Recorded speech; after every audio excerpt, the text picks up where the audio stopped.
नमस्कार, Asian news देख रहे हैं आप। मैं हूं मनीष। मध्य प्रदेश अब केवल भौगोलिक दृष्टि से नहीं बल्कि खनिज संपदा के मामले में भी देश के सिरमौर बनता जा रहा है। मुख्यमंत्री डॉक्टर मोहन यादव के नेतृत्व में प्रदेश ने खनन क्षेत्र में एक नई पहचान बनाई है। चाहे पारदर्शी नीलामी प्रक्रिया हो या अत्याधुनिक तकनीक का उपयोग, प्रदेश हर मोर्चे पर अग्रणीय साबित हो रहा है। कटनी में 23 अगस्त 2025 को आयोजित होने वाले माइनिंग कॉन्क्लेव से यह उम्मीद की जा रही है कि मध्य प्रदेश को माइनिंग कैपिटल ऑफ इंडिया के रूप में और मजबूती मिलेगी। देश भर के करीब 1500 से अधिक उद्योगपति प्रतिभागी के रूप में शामिल होंगे। बड़ी बात यह है कि इस पूरे कार्यक्रम का आयोजन मुख्यमंत्री डॉक्टर मोहन यादव की अध्यक्षता में संपन्न होना है। खनिज उद्योग की बड़ी संभावनाओं को देखते हुए प्रदेश के मुखिया सीएम डॉक्टर मोहन यादव ने कटनी जिले में माइनिंग कॉन्क्लेव आयोजित करवाया है, ताकि आने वाले वक्त में कटनी जिले के साथ साथ प्रदेश को बड़ा राजस्व मिले और बेरोजगारी के लिए नए नए रोजगार के अवसर खुले। पिछले साल भोपाल में माइनिंग कॉन्क्लेव आयोजित हुई थी, तब 20,000 करोड़ रुपए के निवेश के प्रस्ताव सरकार को मिले थे और अब कल ये माइनिंग कॉन्क्लेव आयोजित होने जा रही है। कांग्रेस इस कॉन्क्लेव पर तंज कस रही है, कह रही है कि पहले भी कुछ नहीं हुआ था, अब कुछ भी नहीं होगा।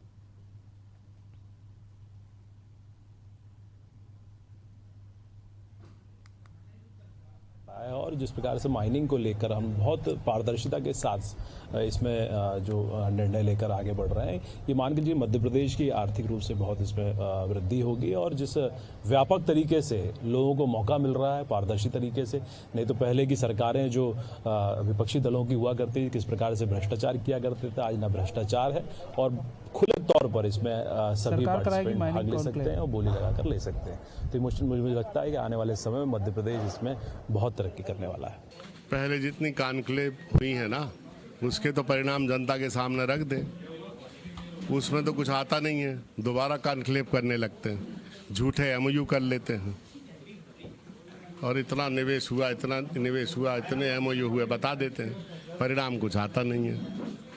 ये सब इनका पर्यटन है, ये कॉन्क्लेव नहीं है।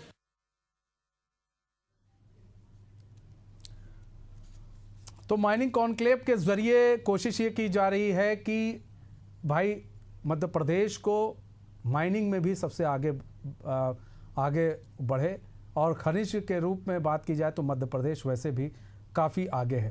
तो हमारे साथ हमारे मेहमान भी जुड़ चुके हैं, उनसे आपका तारुफ करा देते हैं। आनंद जैन जी जुड़ चुके हैं, प्रवक्ता हैं कांग्रेस के। शिवम शुक्ला जुड़ चुके हैं, बीजेपी के प्रवक्ता है। रमेश शर्मा जुड़ चुके हैं, वरिष्ठ पत्रकार है। आप सभी का बहुत बहुत स्वागत है एशियन न्यूज़ में। सबसे पहले रुक कर लेते हैं आप आनंद जैन जी, आप ही का रुक कर लेते हैं। आनंद जी, माइनिंग कॉन्क्लेव कराने जा रही है सरकार और ऐसे में अगर माइनिंग कॉन्क्लेव हो रहा है, 1500 से अधिक उद्योगपति आएंगे, खनिज संपदा में मध्य प्रदेश काफ़ी आगे निकल चुका है, तो सरकार माइनिंग कॉन्क्लेव के ज़रिए अब एक और मतलब कह सकते हैं माइलस्टोन को छूने की कोशिश कर रही है, ताकि रोजगार के बेहतर अवसर खुल सके, मध्य प्रदेश एक विकास की राह पर चले।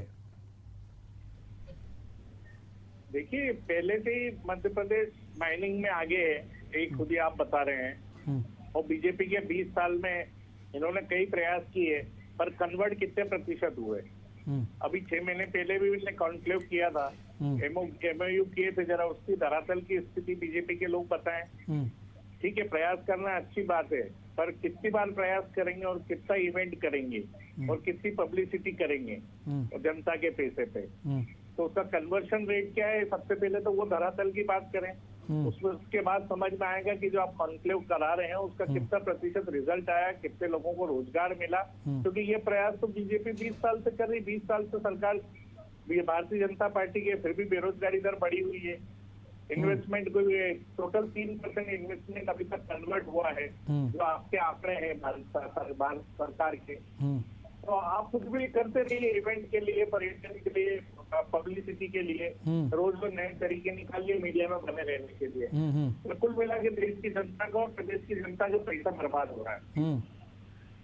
मतलब देश की जनता का पैसा बर्बाद हो रहा है, प्रदेश की जनता का पैसा बर्बाद हो रहा है। शिवम शुक्ला जी, भाई ये तो कह रहे हैं कि देश और प्रदेश की जनता का पैसा बर्बाद हो रहा है, इस तरह से आप लोग जो कॉन्क्लेव करा रहे हैं।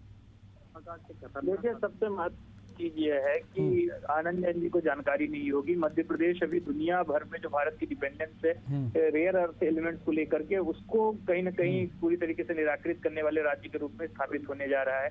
अभी केंद्र में संसद के सत्र के दौरान जो हमारे केंद्रीय कोयला मंत्री हैं, उन्होंने देश के सदन में जी किशन रेड्डी जी ने जवाब दिया कि मध्य प्रदेश में रेयर अर्थ एलिमेंट्स को सिंगरौली जिले में पाया गया है। तो दृष्टिकोण के साथ भी कटनी का जो अंचल है वो माइनिंग के लिए मशहूर है, और सिंगरौली और उस प्रकार के सीमावर्ती क्षेत्रों से उसकी प्रॉक्सिमिटी भी बहुत अच्छी है।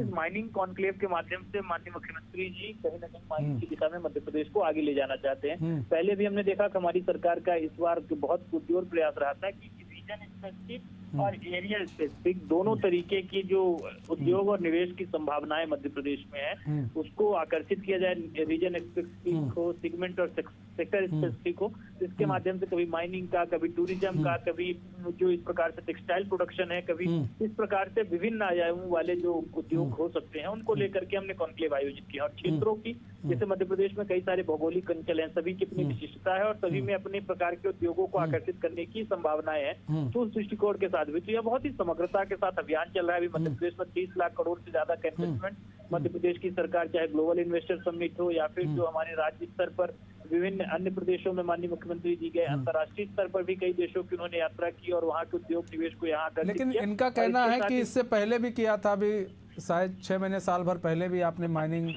कॉन्क्लेव किया था, काफ़ी रेवेन्यू, भाई आप लोगों ने कहा था कि काफ़ी प्रस्ताव पर साइन भी हुआ था, 20,000 करोड़ के निवेश का जो प्रस्ताव आया था, लेकिन इनका कहना है धरातल पर कितना उतरा? लगातार प्रक्रियाबद्ध ढंग से ये तमाम चीजें चल रही हैं और इनके परिणाम भी जमीन पर देखने को मिल रहे हैं। और हम इसमें सफलता को स्थापित करेंगे और पूरी तरीके से सुनिश्चित करेंगे कि मध्य प्रदेश में जो ये बहुआयामी उद्योग और निवेश की संभावनाओं को तलाशा जा रहा है, उसके नतीजे आपको जमीन पर चरितार्थ होते हुए नजर आएंगे। अभी ये चीजें बहुत शुरुआती दौर में है, लेकिन वक्त के साथ इनके परिणाम जमीन पर हम सभी को नजर आएंगे।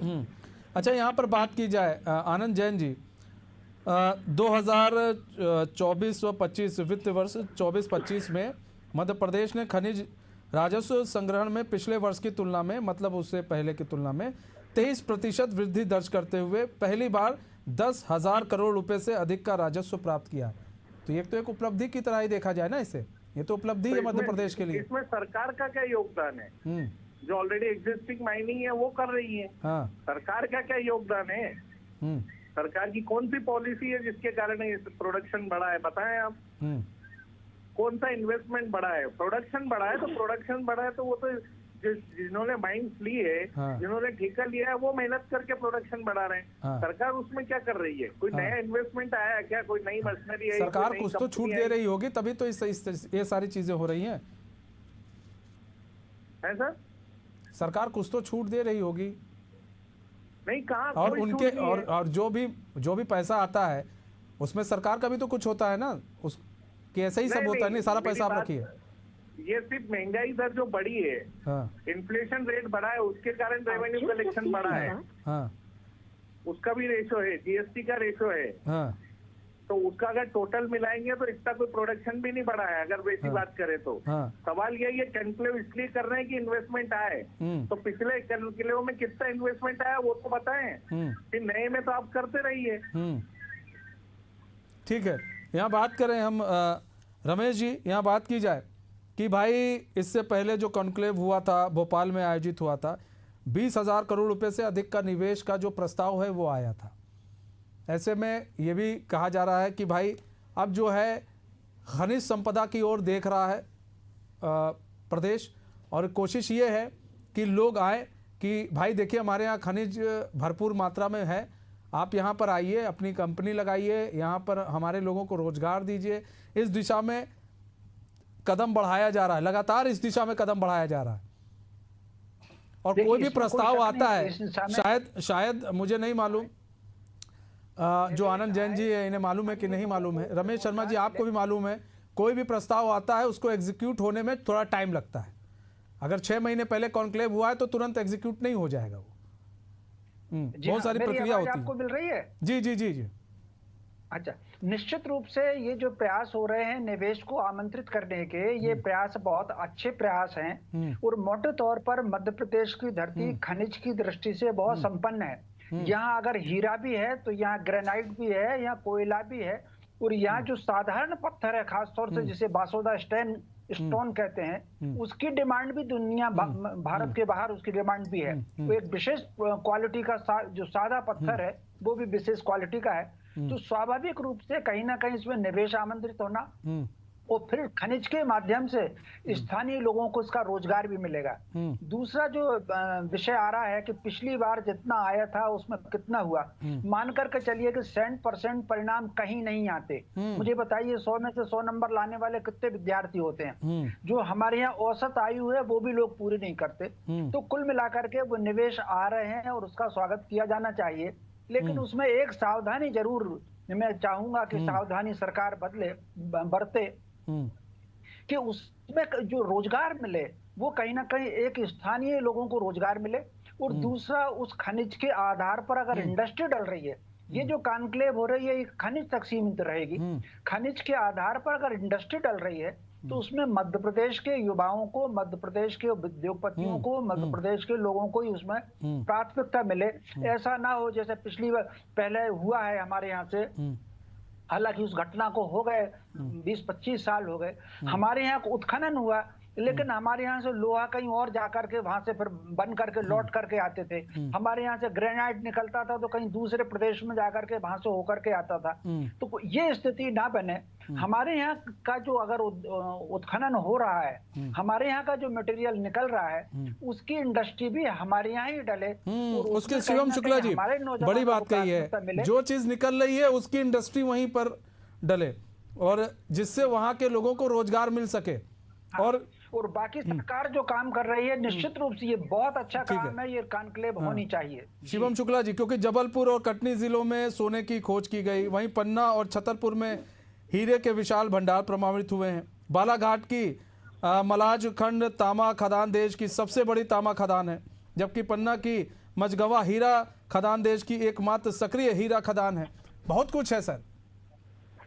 देखिए, लगातार मध्य प्रदेश की सरकार ऐसे तमाम जो हमारे सफलता के इस प्रकार के आयाम हैं उसको लेकर के आगे बढ़ रही है और इन्वेस्टमेंट, माइनिंग, कॉन्क्लेव, इस प्रकार जो में सरकार का जो फोकस है उसके माध्यम से जो बहुत सारे ऐसे एलिमेंट्स हैं जिसके उत्खनन के लिए ही हमें बहुत सारे ऐसे प्राइवेट प्लेयर्स की आवश्यकता है, उनका भी सहयोग निरंतर प्राप्त हो रहा है। इससे रोजगार के अवसरों में भी व्यापक कहीं न कहीं विस्तार देखने को मिल रहा है और सरकार की ये जो सब प्रयास है, माननीय मुख्यमंत्री जी का जो एक कहीं न कहीं क्रांतिकारी विजय है वो जमीन पर सफलता को स्थापित कर रहा है।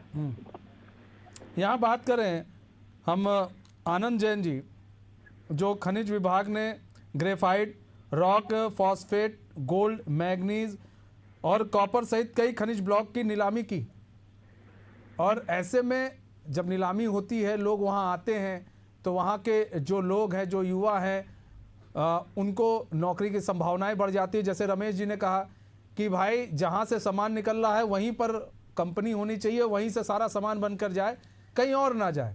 इस दिशा में भी काम करना चाहिए। इस दिशा में भी काम होगा तो रोजगार स्वाभाविक रूप से और बढ़ेगा। तो आपको दिक्कत कॉन्क्लेव से हो रही है या फिर आपको लग रहा है कि नहीं भैया अब सरकार आगे काम कर रही है, बढ़कर काम कर रही है, इसलिए दिक्कत हो रही है? क्योंकि कभी तो आप सरकार के साथ खड़े होते नहीं हैं। नहीं, कैसे होंगे सर, 20 साल हो गए इस सरकार को, और ये जितने आप माइंस गिना रहे हैं ये तो पहले से मध्य प्रदेश के भंडारण में उपलब्ध है। तो 20 साल से क्या कर रही है सरकार? सर वही हर तो 6 महीने में कॉन्क्लेव करने की जरूरत। अगर आपकी पॉलिसी सही है तो इन्वेस्टर अपने आप आएंगे। आप हर 6 महीने में मार्केटिंग क्यों करना चाहते हैं? जनता का पैसा सर अगर कहीं सोना मिल रहा है, कहीं सोना मिल रहा है, 6 महीने पहले जो इन्वेस्टमेंट आना था वो कितना कन्वर्ट हुआ वो तो जवाब ही नहीं दे रहे। और उसके अगेंस्ट में आप कितना कॉन्क्लेव में पैसा खर्च कर रहे हैं वो जवाब ही नहीं दे रहे। तो आप करते रहिए, जनता का पैसा है, लुटाते रहिए। तो आनंद जैन जी, आनंद जैन जी आदमी देखिए, वरिष्ठ पत्रकार हैं रमेश जी, उन्होंने भी एक बात कही कि भाई हम अगर 20 या 30 या 40 हज़ार करोड़ या करोड़ कुछ भी कह लीजिए, हम जब कोई प्रस्ताव हमारे पास आता है तो जाहिर सी बात है कोई जरूर, जैसे 20,000 करोड़ का प्रस्ताव हमारे पास आया तो कोई ज़रूरी नहीं है कि सारे प्रस्ताव जो है उसको अमली जामा पहना दिया जाएगा। लेकिन हाँ, कुछ चीज़ें ऐसी होती हैं जिनको अमली जामा पहनाया जाता है, लेकिन उसमें थोड़ा टाइम लगता है। 6 महीने पहले कॉन्क्लेव या 7 महीने पहले कॉन्क्लेव हो रहा है, अब आप सोच रहे हैं उसको अमली जामा। सर एक फैक्ट्री लगनी है, उसमें तो टाइम लगेगा ना।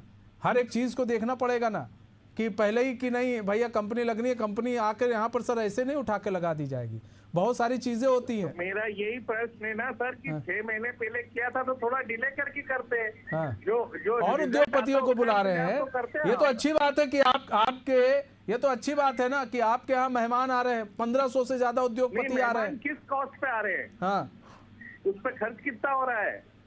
और 6 महीने पहले आपने किया, 6 महीने बाद फिर कर रहे हैं, फिर आप क्षेत्र में करेंगे, हाँ। फिर अंदर ब्लॉक में करेंगे। तो आपकी पॉलिसी सही है नहीं है ना? अगर सबकी पॉलिसी सही हो, शिवम शुक्ला जी जवाब दीजिए, आपकी पॉलिसी सही नहीं है सर, पॉलिसी सही नहीं रख रहे हैं आप, ये इनका कहना है। अभी क्षेत्र में कर रहे हैं, फिर घर वो गली मोहल्लों में करेंगे कह रहे हैं। देखिए, सबसे महत्वपूर्ण चीज है, गली मोहल्लों में भी अगर ऐसी संभावना होगी तो हम उसको भी कहीं न कहीं प्रयास करेंगे और वहां पर भी सफलता के आयाम स्थापित करेंगे। इनकी सरकारों के दौरान यही माइनिंग के क्षेत्र में आप देखिए, कभी 2G, कभी 3G, कभी कोल घोटाला, कभी इस प्रकार की चीजें होती थी। इन्होंने तो इस प्रकार की चीजों को घोटाले का पर्याय बनाया था। हमारी सरकार ने पारदर्शिता के साथ इन तमाम चीजों को संचालित किया है और धीरे धीरे करके लगातार सरकार इस दिशा में आगे बढ़ रही है। इसके परिणाम भी आपको नजर आएंगे और यह लोग तमाम तरीके से इन्होंने न कभी उद्योग को बढ़ावा दिया, निवेश को, मध्य प्रदेश को। सरकार है, आप घोटाले की बात करें तो सबसे ज्यादा घोटाले तो यूपीए की भी 10 साल पहले तक ही केंद्र में आपकी सरकार थी, 11 साल पहले तक। आप इन्वेस्टमेंट की बात कीजिए ना सर, जिस पे सब्जेक्ट है उस पे बात कीजिए ना। आप घोटाले की बात क्यों कर रहे हैं? आपसे पूछा 6 महीने जो पहले इन्वेस्टमेंट बुलवा लीजिए। राहुल जी, आप इनको बोलने का पर्याप्त अवसर दे दीजिए। जब ये अपनी बात को अच्छे से रख ले तो मुझे बता दीजिएगा, मैं भी अपना पक्ष रख दूंगा। नहीं, आप डिबेट को डाइवर्ट क्यों कर रहे हैं? आप आनंद जी एक मिनट, आनंद जी एक मिनट सुन लीजिए शिवम जी को भी। शिवम जी, फिलहाल मेरा नाम मनीष है, राहुल नहीं है। मेरा राहुल जी, मेरा आपसे आग्रह है। मेरा नाम मनीष है शिवम जी। अरे मनीष जी, मेरा आपसे आग्रह है कि आप इनको मेरा समय भी दे दीजिए। ये अपनी बात को अच्छे नहीं, आप अपनी बात रखें सर, वो शांत हो गया, आप अपनी बात रखें। टोका टाकी ऐसे में बात नहीं आ पाती। नहीं सर, घोटाले की बात क्यों कर रहे हैं आप? आप बोलिए। ठीक है सर, क्योंकि घोटाला आ जाता है ना सामने फिर। ठीक है आनंद जैन जी, ठीक है आते हैं। ठीक है सर, अपनी बात रखें शिवम जी। नहीं मनीष जी, मेरी ओर से आप इनको 10 मिनट और दे दीजिए। नहीं सर, इतना समय नहीं, हम किसी को समय नहीं बांट सकते, आप बोलिए सर। तो मनीष जी, सबसे महत्वपूर्ण चीज यह है कि कांग्रेस पार्टी को अपने पापों और इस प्रकार के जो उन्होंने सरकारों में रहने के दौरान विकास में प्रदेश को पीछे रखने का षड्यंत्र रचा था, उसको लेकर के माफी मांगनी चाहिए। हमारी सरकार जब आज इस प्रकार के सत्प्रयास कर रही है तो कम से कम परिणामों का इंतजार करना चाहिए। सरकार के मध्य प्रदेश को यह खस्ता हाल छोड़कर गए थे जहाँ न सड़कें थी, न बिजली पानी की व्यवस्था थी, न बिजली का कोई ऐसा विस्तार का नेटवर्क था। तो उस स्थिति में यहाँ पे उद्योग और निवेश कौन लगाता? विगत 20 वर्ष में मध्य प्रदेश की सरकार ने यहाँ पे एक रोबोस्ट इंफ्रास्ट्रक्चर तैयार किया, जिसकी बिना पे आज मध्य प्रदेश में उद्योग और इस प्रकार की चीजों को स्थापित किया जा सकता है। और लगातार उस दिशा में हम मजबूती के साथ काम कर रहे हैं और सफलता के नए आयामों को स्थापित कर रहे हैं। लेकिन ये जो कहा जा रहा है बार बार, ये जो बात हो रही है कि जो पिछली बार हुआ पैसा आया, जो प्रस्ताव आए, उस पर कितना काम हो रहा है सर? ये बार बार आनंद जैन जी का सवाल है। मुख्यमंत्री जी ने इन तमाम जो भी निवेश के प्रस्ताव आते हैं उसकी समीक्षा के लिए प्रत्येक अधिकारी को क्लस्टर सौंपे हैं और लगातार उस दिशा में काम किया जा रहा है और निवेश प्रस्तावों पर कहीं न कहीं मूर्त रूप लेना शुरू हो चुके हैं और साल 6 महीने में तमाम चीज जमीन पर भी चरितार्थ होती हुई नजर आ जाएगी। क्योंकि शिवम शुक्ला जी, कहा जा रहा है 1500 से अधिक लोग आएंगे यहाँ पर, उद्योगपति आएंगे 1500 से ज्यादा, ऐसा? देखिए, अभी तक हमारे जितने भी इस प्रकार के कॉन्क्लेव हुए हैं तो जिन लोगों के भी उसमें हित जुड़े हुए थे सभी उसमें आए और व्यापक तौर पर सहभागिता की है और उसकी सफलता भी हमें बहुत हद तक नहीं, सहभागिता की है और सफलता भी मिल रही है। लेकिन एक चीज होता है ना मन में, चूंकि अब विपक्ष है तो आ ही जाता है मन में। अब सरकार अच्छा काम कर रही है, अच्छे दिशा की ओर बढ़ रही है, तो विपक्ष मन में आ ही जाता है कि भैया ये भी बता दो कि अगर आप कॉन्क्लेव कर रहे हो, कुछ भी कर रहे हो, तो फिर वो कितने दिन के अंदर एग्जीक्यूट होते हुए दिखेगा? साल भर, 2 साल बाद, 2.5 साल बाद, 3 साल बाद, ताकि उनको भी हो जाए। देखिए, लगातार इसको हर क्षेत्र की अलग अलग रणनीति तैयार की गई है। हर उद्योग की अपनी संभावनाएं और अपने उसकी चुनौतियां होती है। उन तमाम चीजों देखते हुए इस कार्यकाल को पूर्ण करने से पहले हम जितने भी अपने संकल्पों को जनता के सामने रख पाए उन तमाम चीजों को पूर्ण करके अकाउंटेबिलिटी के आधार पर हम चुनाव में उतरेंगे। ठीक है रमेश जी, यहाँ पर बात देखिए की जा रही है कि भाई समय दीजिए। अभी तो हम लोग उद्योगपति को लेकर आ रहे हैं, उद्योग लोगों को मध्य प्रदेश अच्छा लगने लगा है, मध्य प्रदेश की और उद्योगपति रुख कर रहे हैं, तो आप उसमें साथ दीजिए। और अगर साथ नहीं दे पा रहे हैं तो थोड़ा चुप रहिए, थोड़ा समय लगेगा लेकिन उद्योग धंधे लगेंगे। नहीं, निश्चित रूप से उद्योग धंधे लगेंगे। इस बार क्योंकि मध्य प्रदेश सरकार ने 2 बड़े परिवर्तन किए हैं। एक तो जो कहीं ना कहीं प्रक्रियाओं में, अनुमतियों में वो जो विलंब होता था, उसके लिए उन्होंने एक खिड़की बनाई हुई है, एक डेस्क बनाई एक हुई है। विंडो बना दिया, और सिंगल ये विंडो बनाया है। दिनों से देखा जा रहा है, देखा जा रहा है कि इन्वेस्टर्स मीट में वो डेस्क रहती है मौजूद, बहुत सारी औपचारिकताएं उसमें पूरी हो जाती हैं। दूसरा, उद्योगपतियों को, निवेशकों को भी टाइम दिया गया है कि इस बीच में अगर आपने स्टार्ट नहीं किया तो ये जमीन के अलॉटमेंट। ठीक है रमेश शर्मा जी, समय कम है सर, समय में बस इतने की इजाजत देता है। बहुत बहुत धन्यवाद आप सभी लोगों का हमारे साथ जुड़ने के लिए और अपना बहुमूल्य समय देने के लिए। तो देखिए, माइनिंग बनेगा माइलस्टोन, यानी कि माइनिंग को लेकर जिस तरह से अब कॉन्क्लेव किया जाएगा, मध्य प्रदेश के अंदर माइनिंग कॉन्क्लेव किया जाएगा, तो मध्य प्रदेश सरकार अब कहीं ना कहीं एक कदम और आगे बढ़कर काम कर रही है ताकि और उद्योगपति आएँ और उद्योग धंधे लगें और रोजगार के नए नए अवसर जो है युवाओं को मिले। फिलहाल हमारे खास पेश करिए एशियन न्यूज़। नमस्कार।